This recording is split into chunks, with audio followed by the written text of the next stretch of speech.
We're back. We're back. Episode number, I believe it's 209. I hope I didn't mess that up. 20. Hang on. That would be correct. You are correct, Scott. Episode 209. Albums that got you into music, basically, when we were youngsters. And being that we all are very different ages here, it should be a little more interesting than the show where everybody's the same age and would show a Kiss record. So John will be showing some 1920 swing. All right. You.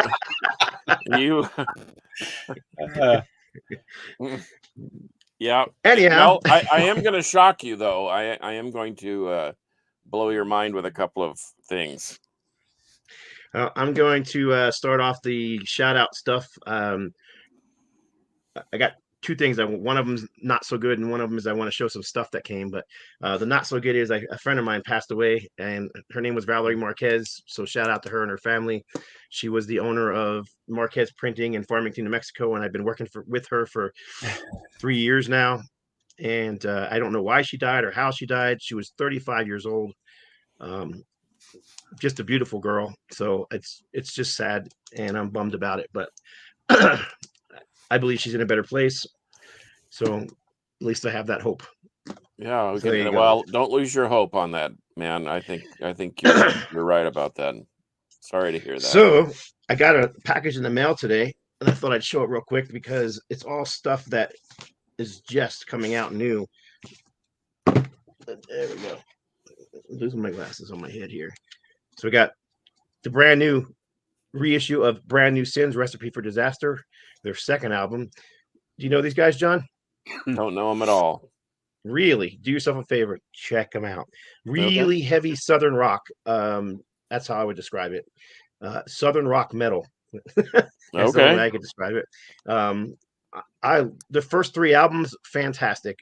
They changed vocalists after that, and they're not quite the same in my opinion, but those first three albums are just fantastic. This is their second album called Recipe for Disaster. Okay. Just came out on vinyl. Anyhow, the back came out cool too. And I should also mention that a friend of ours, Rob Caldwell, did the mastering on that album. Oh, well, of course. Then it must sound good. Then this is all As Hell Retreats, which is modern metalcore, deathcore, hardcore, whatever you want to call it. I don't know. Hot Topic core. I don't know. It doesn't. To me, it sounds more hardcore, old school hardcore than it does that metalcore. But regardless, so is it more like Agnostic Front or more like Black Dahlia Murder? Yeah, more like Agnostic Front than Black Dahlia Murder, in my opinion. All right. But regardless, I haven't cracked the plastic on this one yet either, so I'll be giving it a spin. I did hear it all. I listened to the test pressing. Double album live heavy from Stuck Mojo came in the mail. So purple vinyl. This one came out pretty stellar. Again, I remember listening to them and really liking them back when that the old Southern rock thing wasn't. They were pretty cool. They did like almost like a doomy sludge with a hip hop vocalist. It was pretty. I really like it, but their music is cool. I mean, the music is not your typical rap core that you had a lot of in the 2000s. Yeah. Was that when it was popular?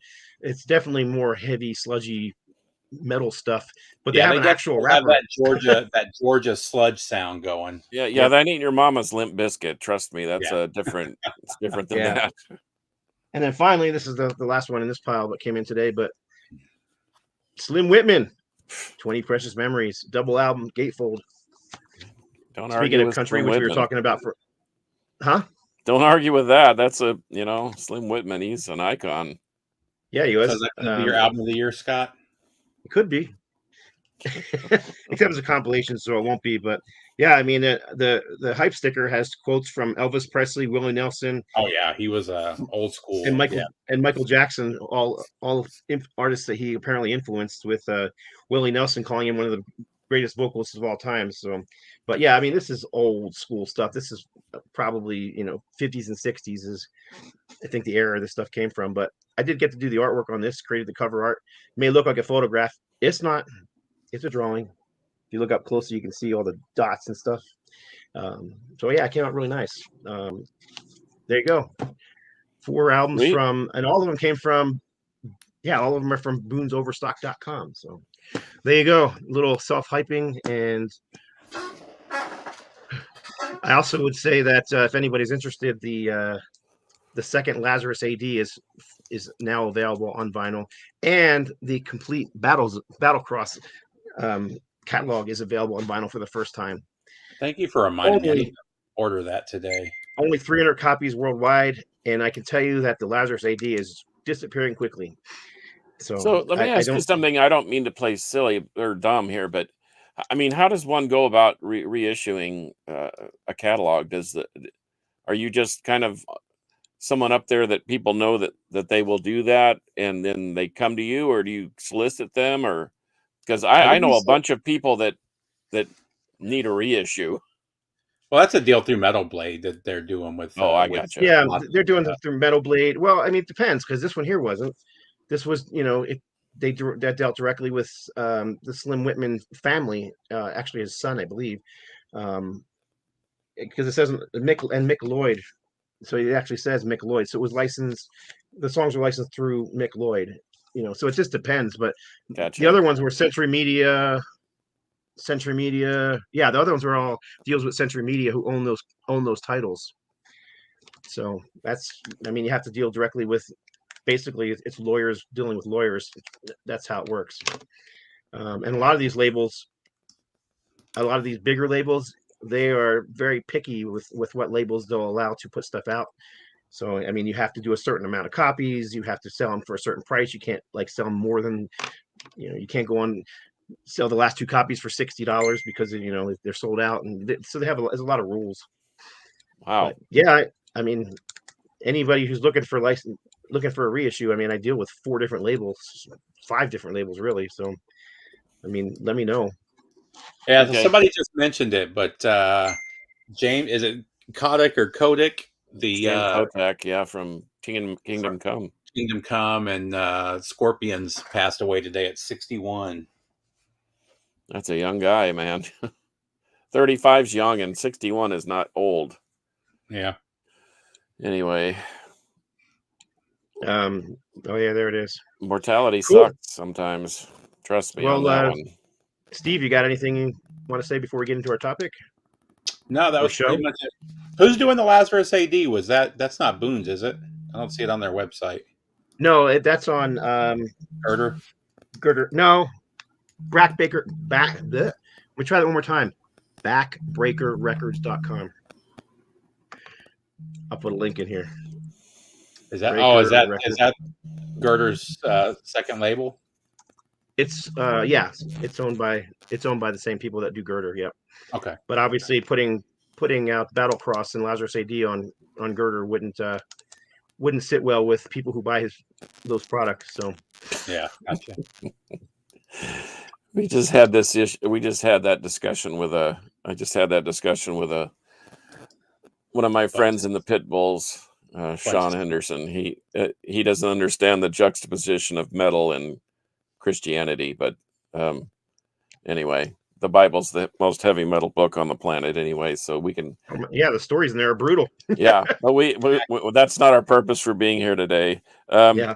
Anyway, well, I see that Nils Odegaard from Norway is with us. That's good, and we've had some requests to just get going and start talking about records. So, hey, fix that link, Scott. It's Backbreaker Records with a S. I got that. I'll take care of it. Anyway, so since I'm oldest, do I get the Benny Goodman out of the way, or the Nelson Riddle Orchestra? Yeah, let's just start discussing it. You didn't have a Benny Goodman record.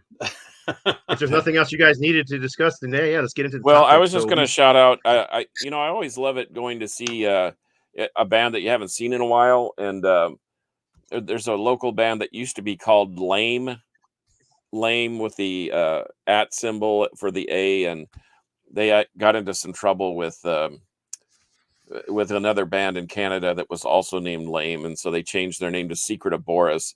And I love these dudes because they all wear coat and ties and on stage, but yet they are heavy music. It's not your typical coat and tie kind of gig, and anyway, Taylor Walding, who we've had on the show, we sort of, it's always nice to kind of reacquaint and reunite. And I got to see the whole band, and we talked about days gone by. But anyway, shout out to them. They've got new product on the way, and they're still playing live shows, tours, et cetera, et cetera, et cetera. So it's cool that music keeps us together, even though we've been apart for a while. But I don't know, since I'm talking, I guess I'll I sort of broke it up into three pieces. I've had my mother, and here we go, Rob Caldwell. My mother's a classically trained musician. We had always had music in the house. At one point in time, we had an organ, a baby grand piano, an upright, and a harpsichord that my father had made from a kit on one of his return trips from Okinawa. He bought a harpsichord piece by piece, and we put it together. And but anyway, so there was always music in the house, and but I was always searching for something. I grew up listening to your standard Bach and Beethoven, and guys like Vladimir Horowitz playing piano and doing so beautifully. But the two records that kept my interest in music are both by the same group, like a brother and sister team, Priesty and La Jolla. Baroque guitar, and our Baroque music for two guitars. I don't know why, but these are the original records that I listened to as a kid, and this just got me into the whole idea of rhythm and the beauty of the guitar. And I was always, and if you listen to these, they're phenomenal. Both of them are highly talented, and of course they're no longer with us, because I think this original pressing was from 59 and the other one was from 61. But anyway, I still listen to these to this day, because they're just brilliant. They're like perfect records for what they are. But I was always looking for something else. And so fast forward to and this is like, since I was single digits, I would listen to these records. My mother would put them on, and she would ask me, what do you want to hear? And we had one of those big box console stereos that were all inclusive, 2 speakers and a nice furniture cabinet. And you open it up, and there was a turntable and a radio and an 8-track and a player or whatever. But anyway, these were the 2 go-tos. But as I grew up, I actually had a job when I was 13, and I made money. And every week I would set a sum aside to go buy a couple of records. So what I did is I was living near an Air Force base. My father was Air Force. So every week I would go buy 2 records. So I pulled out the first 12 records that I ever bought.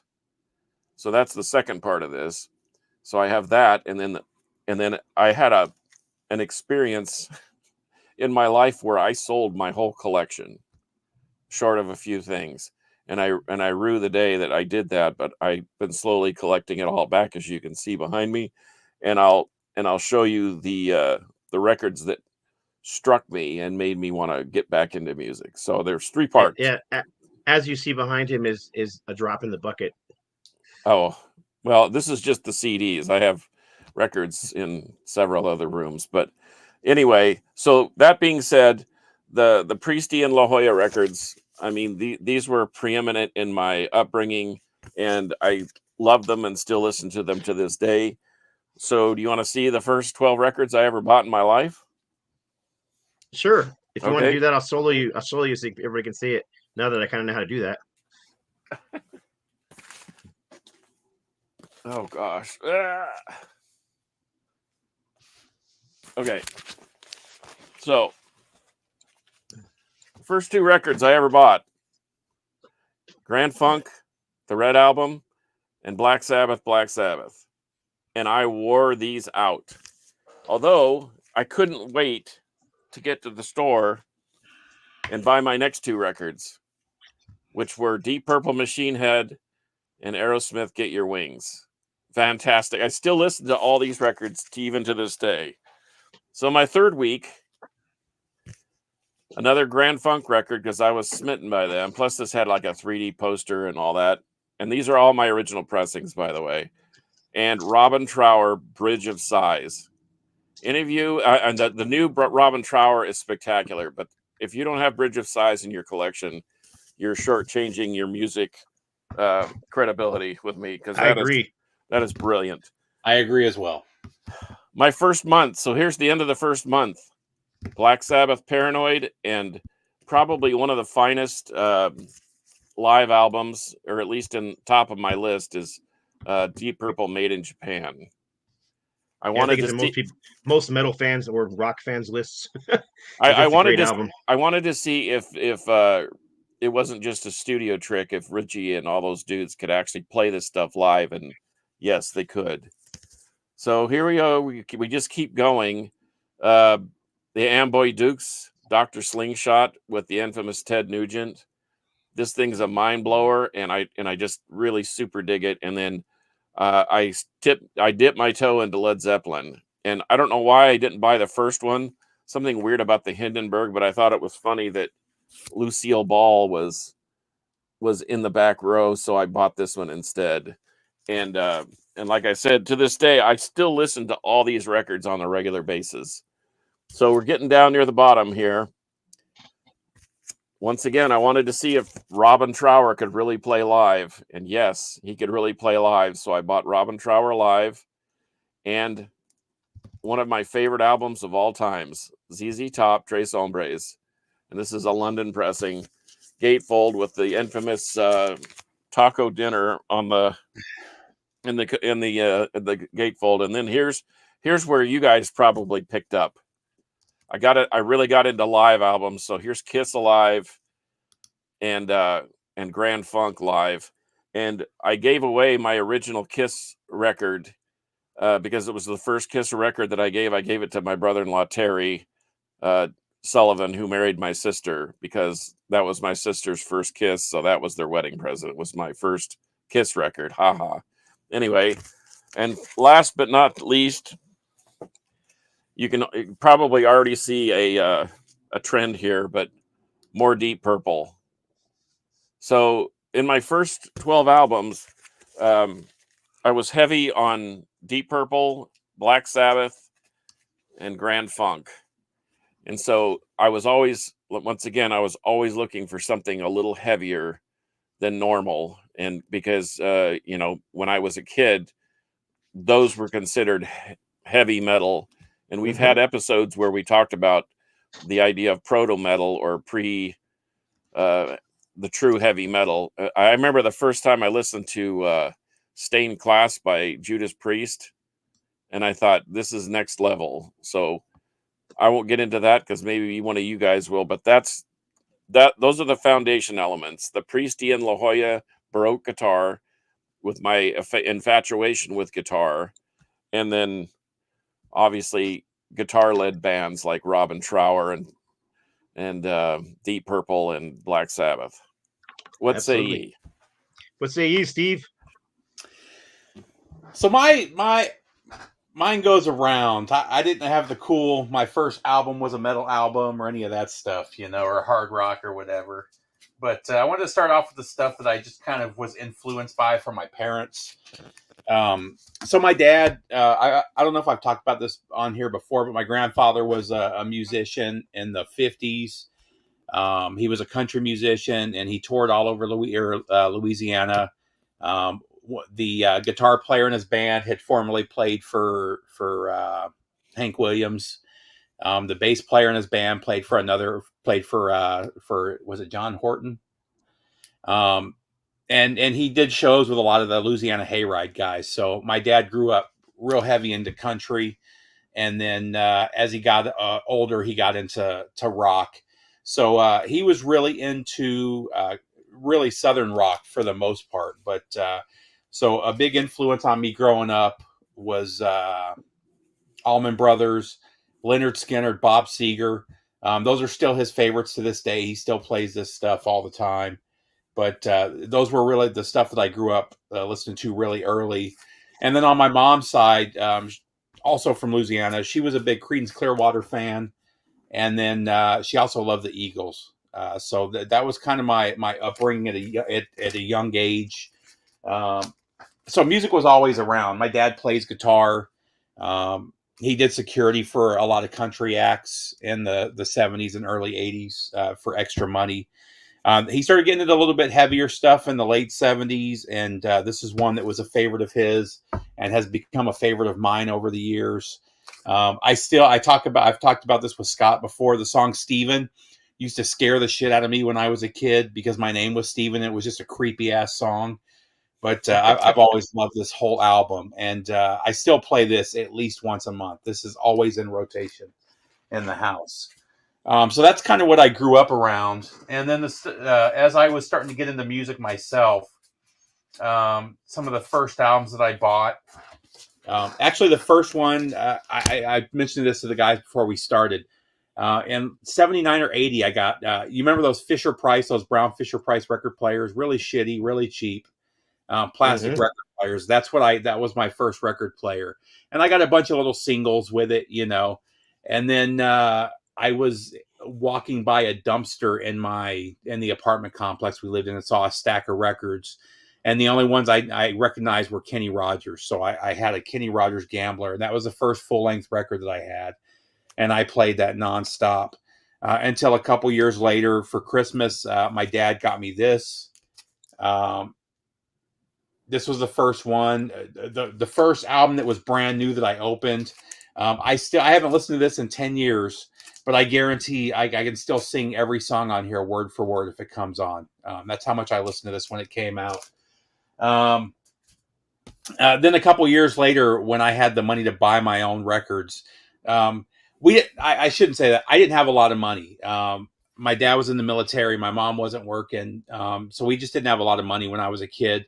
When I say there's only a few records that I actually bought when I was a kid. Most of what it was my dad was a cassette tape guy. He would go and buy big boxes of like 50 cassette tapes, and we would just borrow music from our friends. So I always had a huge collection of recorded stuff, and that's 90% of what I listened to was just stuff that was recorded. He bought me a little 30-watt stereo for my bedroom.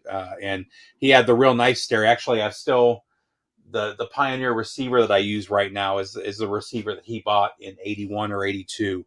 And that was almost $1,000 receiver at the time, which for those of you guys that know, in 81 or 82, that was a lot of fucking money. You're talking like a $5,000 or $6,000 receiver. That's now. That's half the price of a car from back then. Oh yeah. I mean, that was insane at that time.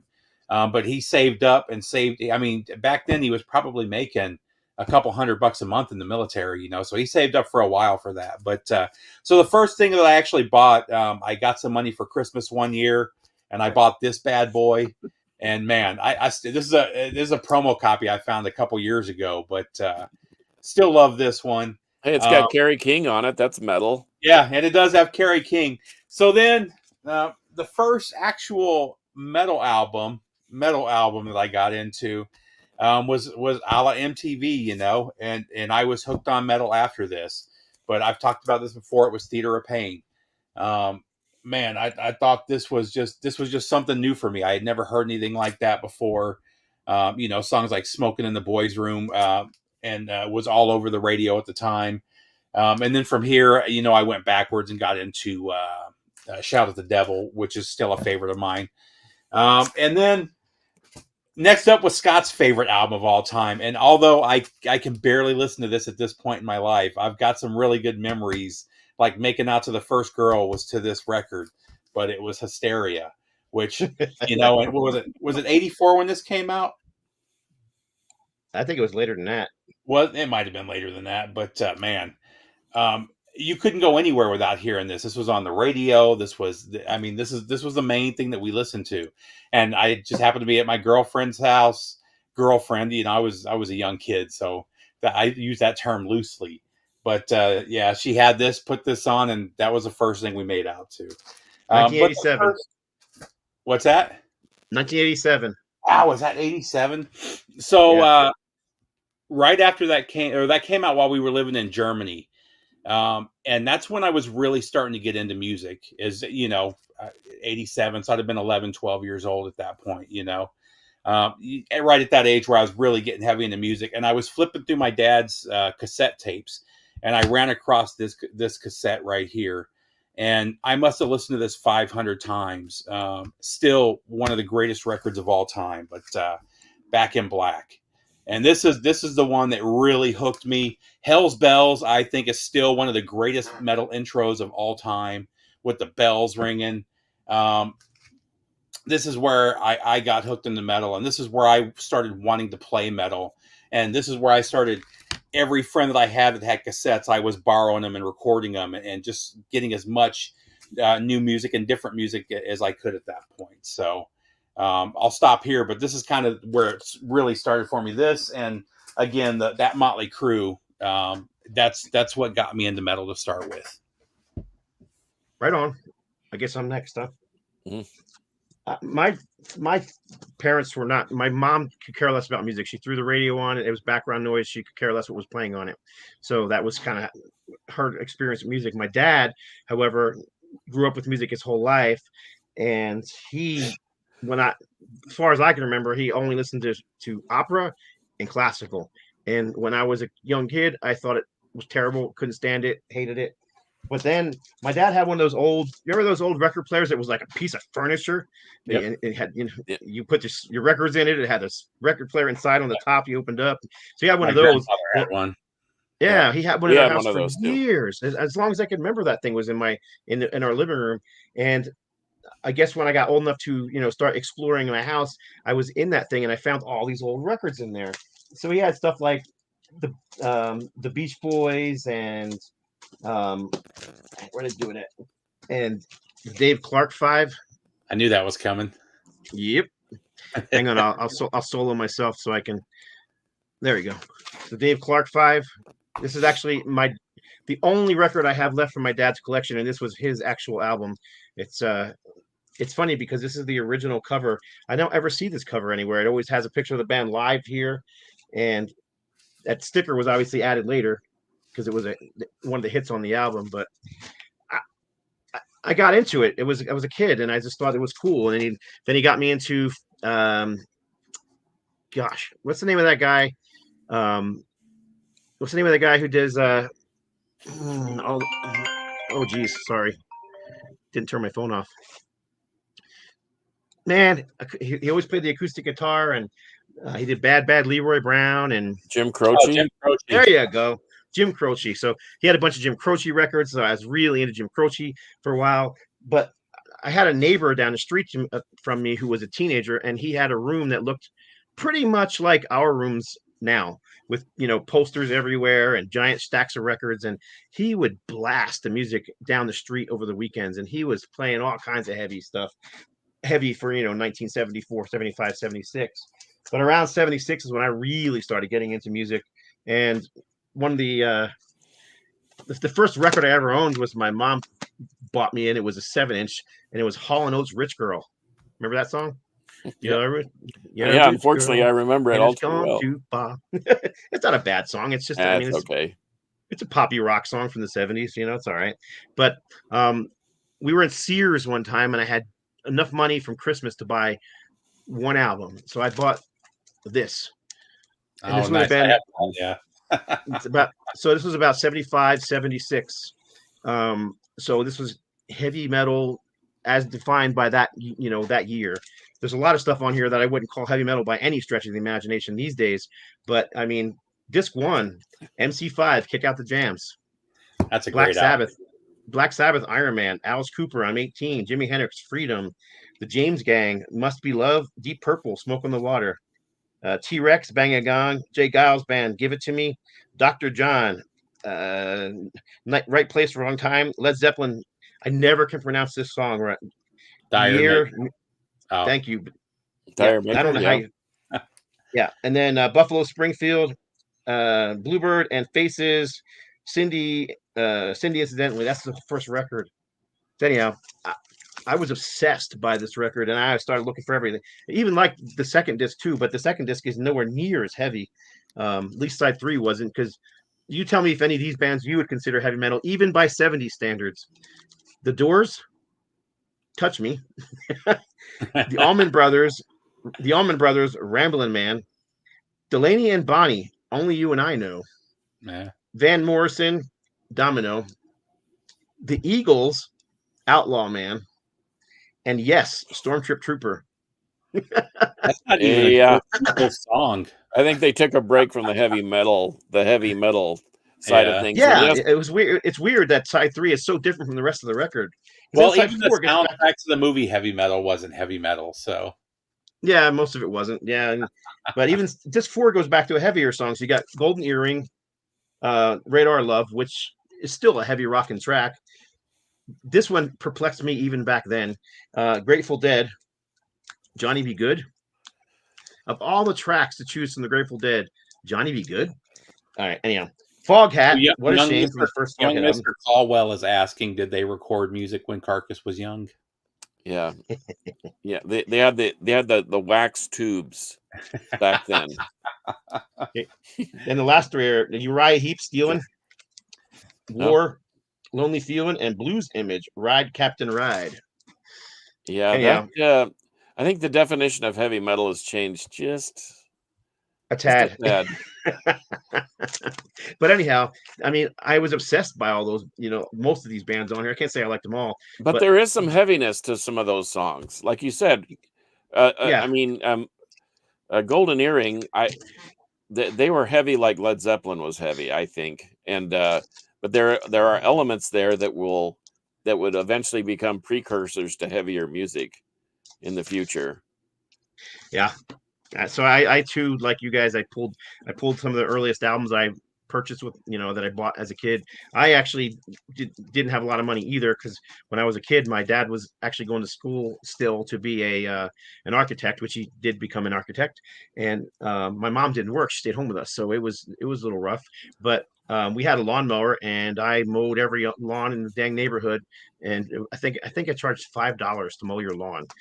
I busted my butt for $5. I started in the lawn mowing business too, and yeah, it's a far cry, but yeah, but and I had the advantage because I was shopping on an Air Force base where things were cheaper and no tax, so I was able to build a sizable collection pretty quickly.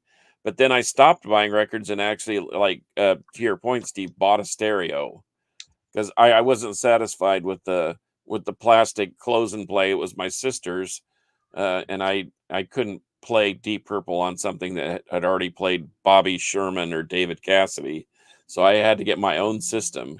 But I think I saved about 6 months of not buying any records just to save up for a stereo.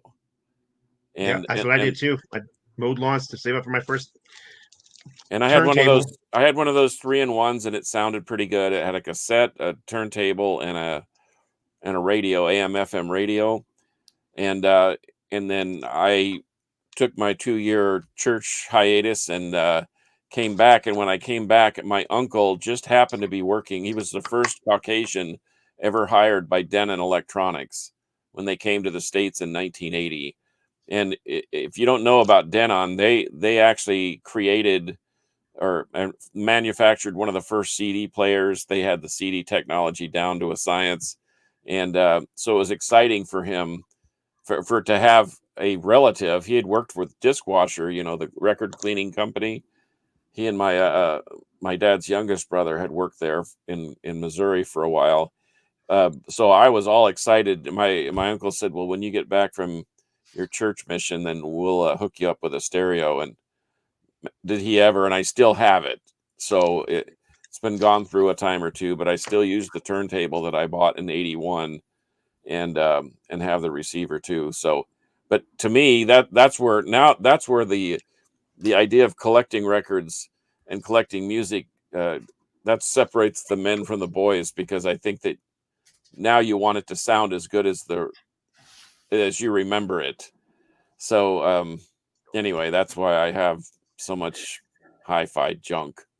But I still have I still have the turntable I bought with my lawnmower money, and I up until 3, 4, 5 years ago, I can't remember exactly when, I used that turntable constantly. It was just starting to have issues, so I put it to the side and I bought another one. It still works. I still use it. Sometimes I'll pull it out to listen to test pressings just to give it a different, different needle, different groove, see if it sounds good. But a lot of my other stuff I don't have anymore because it died over the years. CD players and receivers and all that kind of stuff. But anyhow, I was going to show records. So I there's a couple of them I didn't have that one of my I thought I had and I swore I had it, but I don't. So earliest records I remember buying, and I got a couple stories to go along with some of this crap, but is yep, someone had to show it. Oh man, I love that record. So do I. So this was one of the first records I was able to buy with my own money. Didn't have to beg my parents for it, Yeah, I remember purchasing it. I think I bought it from Sears, if I remember correctly, because Sears used to have a killer record department back in the day. And then, of course, everybody had this one back then. 1976. If you didn't own this record, you were like an outcast. Oh, but as I've mentioned, I think that's one of the most perfect rock records ever made. I mean, and then of course although this is not the original copy, obviously, this one again is one that my neighbor was blasting down the street, and I heard "Walk This Way" for the first time, and just like was blown away. And "Sweet Emotion" by how heavy it sounded compared to what I was used to hearing. You know what I mean? It was. I mean, if you listen to a song like "Sweet Emotion" when those guitars kick in, it's freaking heavy. Anyhow, it was for 75 anyhow, which is when this album came out.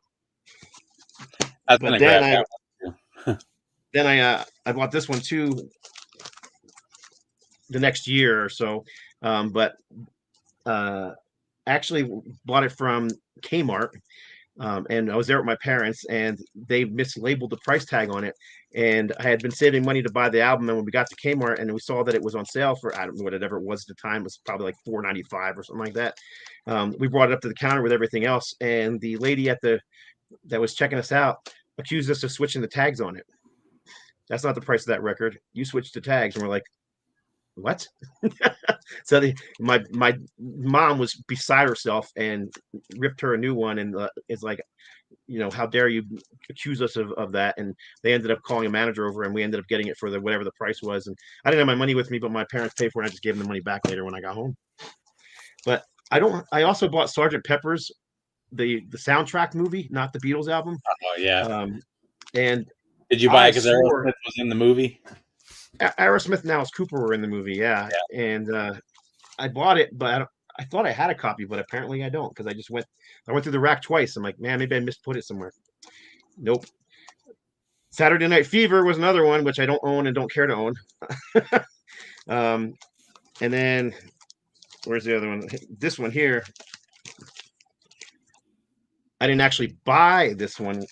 I went over my cousin's house, and I was staying there for the weekend, and they were all older than me, like 5-6 years older than me. So I was just annoying to them. They were teenagers and I was a youngster in middle school.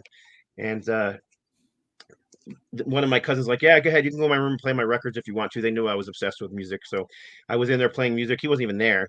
And I played this album to death, and it was his copy. And when I had to go home, my aunt, she's like, just take that album home with you. I was like, really? Right. Hey, say what the albums are for the podcast. I forgot to do it. Oh yeah, Ted Nugent, Weekend Warriors. This one is.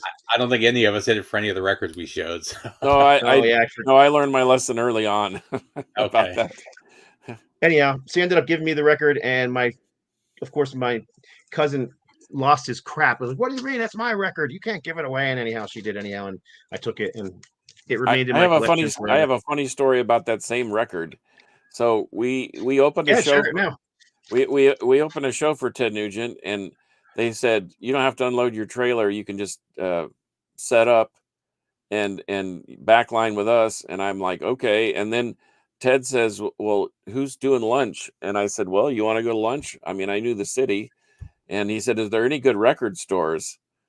And I said, well, of course. So I rolled him over to a record store. And this is in Omaha. I can't remember what we were doing. But anyway, so I walk into a record store with Ted Nugent. I go and buy a copy of Weekend Warriors because I didn't have it with me, and I just wanted him to sign it. And so he said, you already have this, and yet you're going to buy another copy just so I can sign it? He said, here, let me buy it for you. So he bought it. Oh, wow. He had a big stack of records, and he signed it. And then is it Derek St. Holmes? Yeah, singer. Okay, well, he wanted to sign it too, and I didn't want him to sign it. In fact, Ted signed it in a silver paint pen, and then Derek St. Holmes came over and signed it in a black magic marker, and I'm just like, oh my gosh, anyway, it's kind of it's fun. Oh yeah, it's hanging on the wall upstairs. So, but yeah, that was the first thing. That was the first thing that I ever got signed that was meaningful. You know what I mean? I mean, I get people to sign stuff all the time, and it's meaningful, but that had a little added juice to it. But anyway, cool. I got a few more. Go ahead. This one I don't have on vinyl, but I bought it on vinyl when I was a kid. Oh yeah. I mean, who didn't own this record back then, right? You know what? I didn't. I still listen to that record today. I love it, so I don't care what people think. I have it right here. I found it used, the double fatty CD or whatever, and I bought it because it was cheap. And but man, it got played so much. That and the Bob Seger live Bullet. Live Bullet is such an underrated live album. It's so greatness, good. But man, in Omaha, Nebraska, did they ever play that thing into the ground? That and Head East, Flat as a Pancake. Those 3 records, that was just like, do you guys own any other records here at the radio station? Yeah. Because that's all we heard. But anyway. You guys have more you want to show? I mean, I have 4 more records that I can show. But I just want to mention one real quick that I forgot to, just because of what it would turn out to be. But when I'm going to solo layout you for a second. Go ahead. Oh, I'm not going to show it because I don't have it. But day I bought the day I bought the Beastie Boys record, the other record that I bought with it was the California Raisins Sing the Hits, which sounds ridiculous. I bought it. It's all Motown hits, and that's why I bought it. With the addition of there's a couple Elvis tracks on there, Heartbreak Hotel's on there, stuff like that. But what was really cool about it was Buddy Miles was the singer on it, and he played drums on it. So if you guys know who Buddy Miles is, he was with Hendrix. He was, most importantly, he's with Hendrix on in the Band of Gypsies, but he also played on what was the last Experience album? Are you experiencing? No, Crash Landing. No. The third Jimi Hendrix Experience album. Electric Ladyland. He also played drums on like 3 or 4 tracks on Electric Ladyland too. And he ended up becoming one of my all-time favorite drummers years later. It's just funny that him as a singer, I was listening to and I loved early on. So sorry. No worries. Well, no. Well, I think I told you that I ditched nearly my entire collection. Yeah. I went from. So did I in 2020. Yeah, I think we all did. But then I heard a couple records that said to me, you need to get back into this record collecting thing. And so I went on a vigil to try and recollect. In fact, the place that I took it was a guy named Chuck Roast. That's not his real name, obviously, but that was his name that everybody knew him by in Houston. He had a place called Vinyl Edge, and when I took my collection in there, he gave me kind of a cow eye and said, you sure you want to do this? And I said, well, I'm trying to keep my marriage together, blah blah blah. It's been becoming a sore subject, whatever. So I thought I would give it a try, and he was cool enough to just sort of stack things in the back room. And he said, and he told me after the fact, because I came back looking for other stuff. And he said, well, here, I'll give you your original copies back. Just pay me whatever. We divided up what he actually gave me cash wise with the records. And so I had some stuff in there that I had to have back. And it all started because, well, there were 2 reasons why it started. I heard this.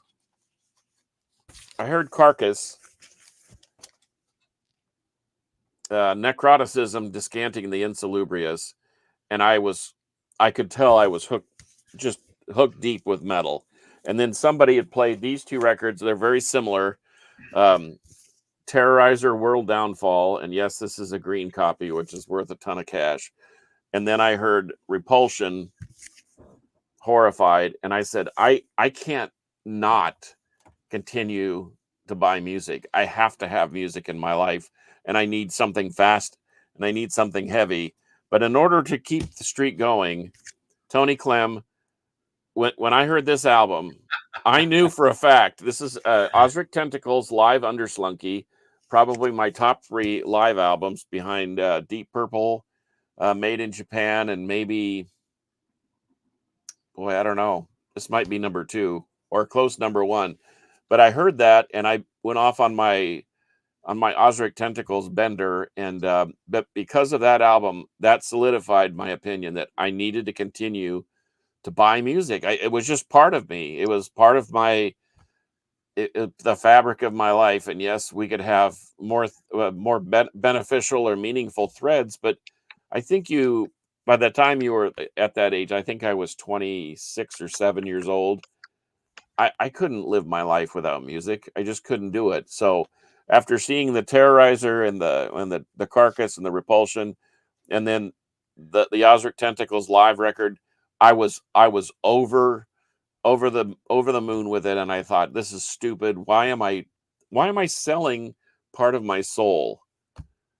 And so I ended up, and Chuck was very kind. He ended up allowing me to buy back bits and pieces, but there's still some stuff. I mean, what I brought to him, he put on the shelf and it sold.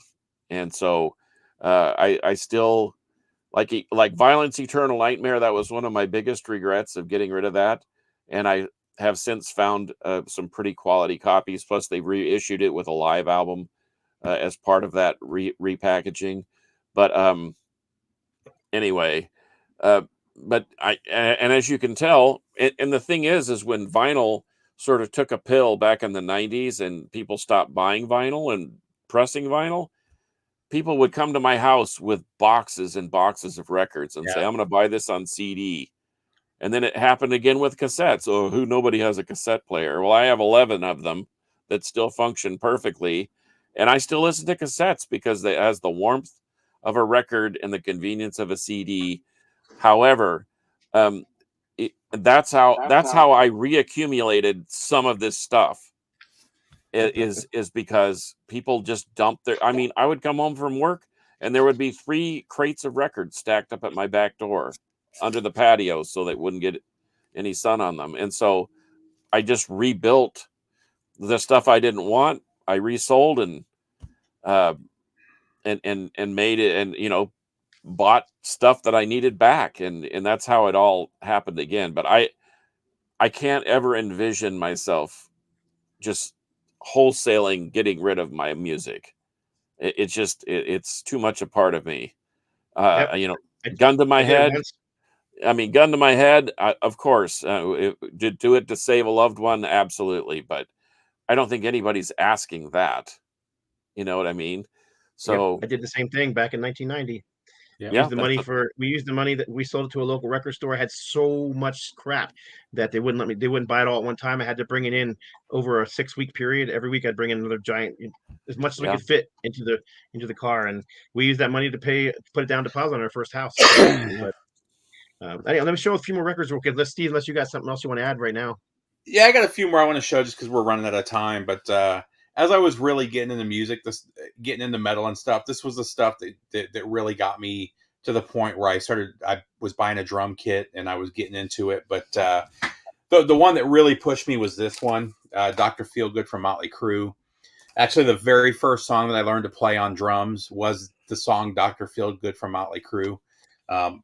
This didn't leave my cassette deck for at least a good 6 months. And I just pulled this out and listened to it again a couple days ago because I hadn't listened to it in about a year. But this one, and then shortly after, my dad sent me a CD player for Christmas. So this is 89, 90. Go ahead, John. What were you going to say? I was going to say, can someone please explain to me why people hate that record so much? I think that one is good. I think that Too Fast for Love is great, and I think Dr. Feelgood is number 2. But I don't know. I don't understand it. So I got that. My dad sent me a CD player, and the very first CD that I got was actually, there's a couple of them here. The first 3 CDs I got from what's the name of the subscription for a penny? Columbia House. Columbia House. Yeah. The first thing I did was did a Columbia House order, and these were 3 of the cassettes that I got, and Justice for All. This was the very first thrash album that I owned.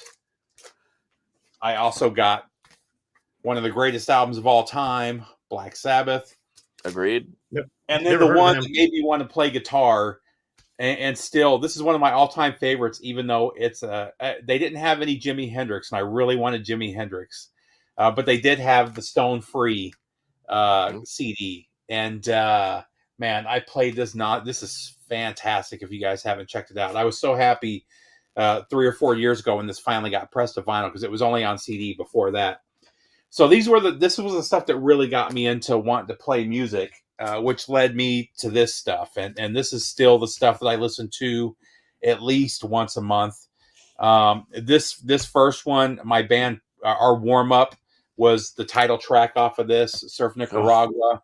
These guys were a hometown band, so I saw these guys all the time in the bars and the clubs. Still an all-time favorite. I still go and see them every time they come to town. I was also introduced to this band, also kind of a local band, because after they left Brazil, they moved to Tempe, Arizona, where they still live. Sepultura. Still, even Sepultura was a local band at one time. They still live there. They still live in Arizona. But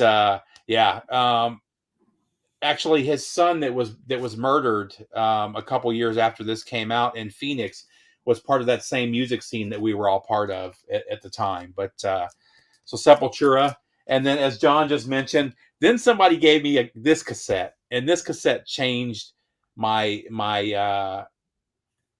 changed what I wanted. More and more aggression after hearing this. But Necroticism, Descanting the Insalubrious, still one of the greatest records of all time, in my opinion. And then I started getting into other stuff. Started getting into Danzig and Sam Hain, and then later got into stuff like Crowbar. If I were to play in a band now, I would probably go the doom metal route, because I've just gotten to the point where, I love death metal. It's all about speed now. And when you listen to Crowbar, Planets Collide is one of the slowest, heaviest songs I've ever heard in my life. And it just blows me away. So that's more the route I would go at this point. But that's pretty much all I pulled. Cool. I got a few here, but we're running out of time, so I won't go into all of them. But I will show the one that got me really into the heavier stuff. Because I could share stories about all these. Well, actually, I'll show this one real quick, because this is Aerosmith Rocks. This is an 8-track. The cousin I talked about who gave me the Ted Nugent record, she also had a conversion van and with an 8-track player in it, and she had all these 8-tracks in it, and she would drive us around, take us to church and all these different places. But I always wanted her to play this 8-track. Every time I was in the car, this was so heavy at the time. I mean, songs like Nobody's Fault and Back in the Saddle.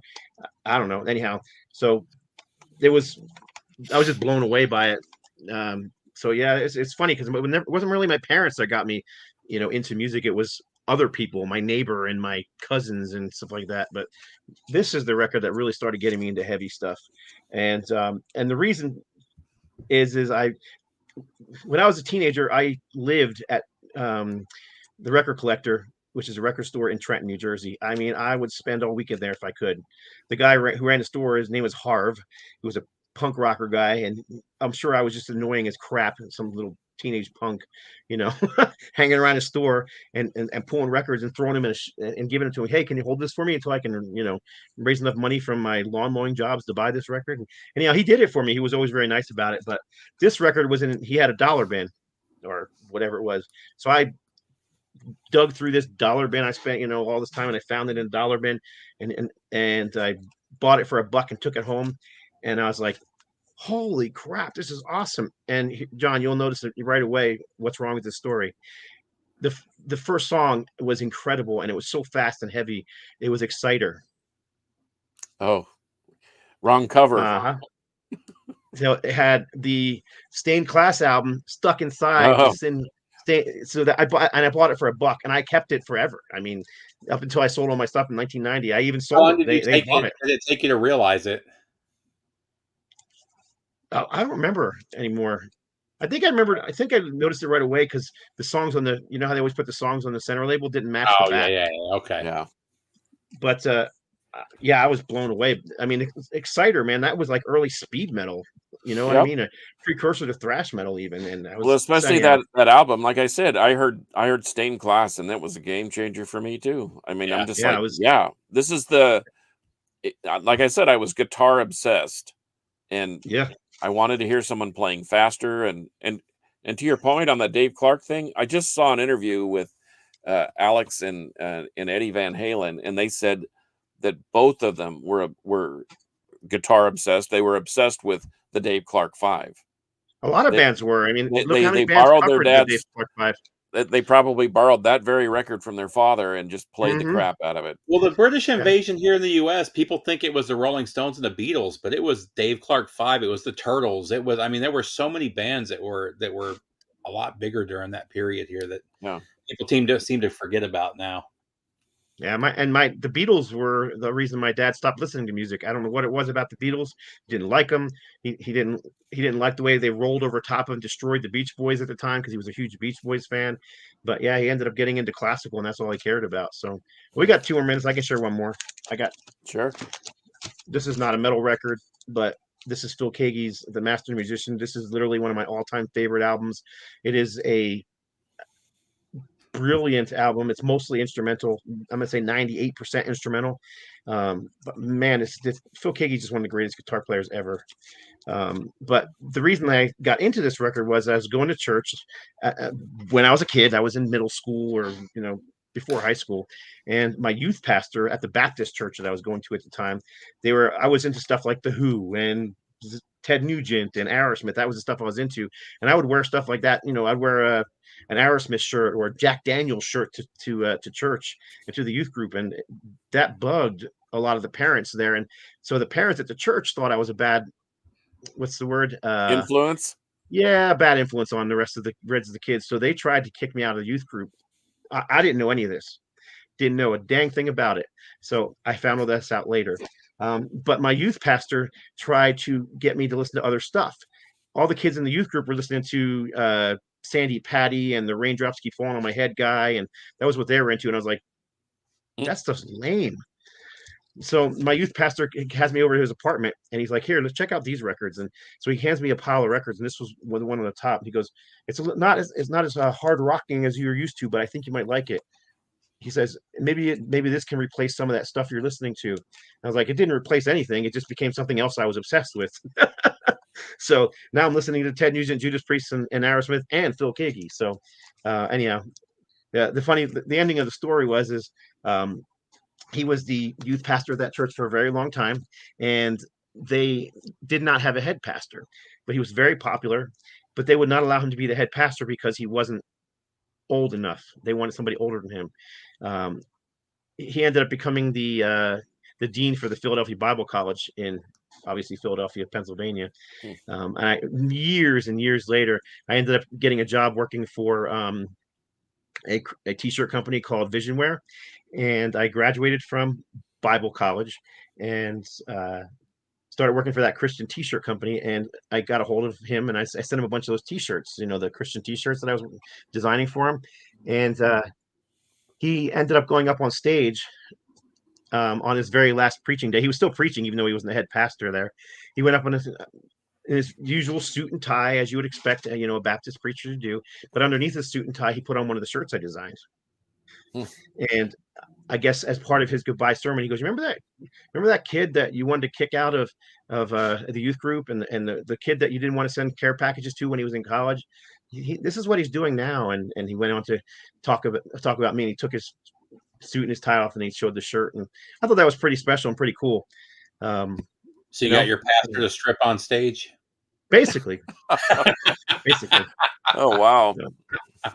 And he's a very, very conservative guy. And I was just, that impressed me. That's when I didn't know anything about any of that until after that happened. And then I found out, that they were putting these care packages. I purposely wore Megadeth shirts to church, and just because I knew it would piss people off.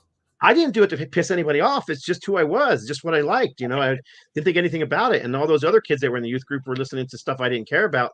He says, but I'm the bad guy for doing that. And these guys are all like hooking up and doing stuff. And half of them ended up pregnant. And but I was the one they wanted out. So anyhow, that's the story behind this album. And it's got a it's been one of my favorites ever since. Well, and kind of like I said at the very beginning of not seeing Taylor and Secret of Boris, it seems like the music it not only triggers memories and good memories and bad, but it still keeps us. It's like cement that holds us together. And when I got rid of my collection, I felt like I was just floating around in bits and pieces. I didn't have anything to hold myself together. You know what I mean? Because you have a bad day, you come home and you put a record on, and guess what? Life's all of a sudden a little bit better. And exactly. And then you could share that with somebody, and then you have some common ground. I don't know. Anyway, judge ye not that ye be not judged. There you go. How about that? Can't we all just get along? I love listening to people share stories about music like that, where it's just this is the reason why I love this record, not just because of the music, but it's got something to do with their lives, Sure. So anyhow, that's it. That's an hour. We're done. Oh, you guys got anything you want to say before we go? No, I got nothing. I got a oh gosh, that thing's brilliant. That's another top. That's another one. I could tell. Another story I could tell. Two stories attached to that one. Yeah, I was story specifically about that one. Mm-hmm. It's on my wall right there. Yep. I was going to say I don't particularly care for social media, but sometimes there are some good things about it, like kind reminders of memories that you had in the past. And this thing about Neil Peart just popped up today, and we had just talked about some of our favorite drummers, and so other than that, I mean, once again, it's music. It brings back memories. I remember seeing the first show where I may have had some chemical enhancements was Rush, Angel, and Max Webster. And I just remember watching Neil Peart from a really severe angle in this music hall and just thinking, this looks like the album cover, except everything's moving. It was just so interesting. And I still have a perfect recollection of that. And it's all connected to the music thing. So anyway, anyone want to get mellow? Gary Ayrton says, I can only imagine what he's thinking. Maybe he anybody wants to get mellow, you can turn around and get the. Oh, yeah. Okay, gotcha. Yep. Right. That's what it is. And he's right. But anyway, yeah, man, thanks for hanging out. Thanks for everybody in their comments too. I mean, yeah, absolutely. I appreciate you listening to our stories. It was, we didn't have as much interaction with you guys because we were just telling personal stories, but thanks for listening and watching. Yeah, it's always fun when you have an audience of some sort. But anyway, don't sell your collections. Yeah. Steve, you want to sign us out? What am I going to say? For episode number 209. Episode number 209. Albums that got the middle roundtable. And then it's Metal Will. I screwed it up. I'm going to leave you guys hanging while I look for the banner and all that kind of stuff. So, hey, thanks, Tony Clem. Appreciate it.